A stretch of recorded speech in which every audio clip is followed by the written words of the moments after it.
Hi friends, చేపలు పట్టే technique తెలియక చేపలు చాలా మిస్ చేస్తున్నారు. ఇలా 2 ముళ్ళు కట్టుకోవాలి. పైన చిన్న ముళ్ళు, కింద పెద్ద ముళ్ళు. పైదానికి ఎర్ర పెట్టాలా, కిందానికి పిండి పెట్టాలా. అప్పుడు చేప ఈజీగా తొందరగా వస్తుంది. ఒకసారి ట్రై చేయండి మీరు కూడా. కింది ముళ్ళు లావు ఉండాలా, పై ముళ్ళు చిన్న ఉండాలా. కింది ముళ్ళు 8 సైజు వాడండి, 8 కానీ 9 కానీ. పై ముళ్ళు 12 సైజు వాడండి.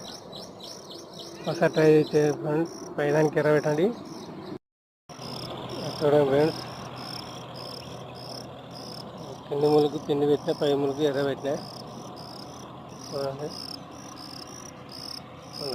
ఇలా పెట్టాలా. చేప తొందరగా వస్తుంది. ఒకసారి ట్రై చేయండి మీరు కూడా.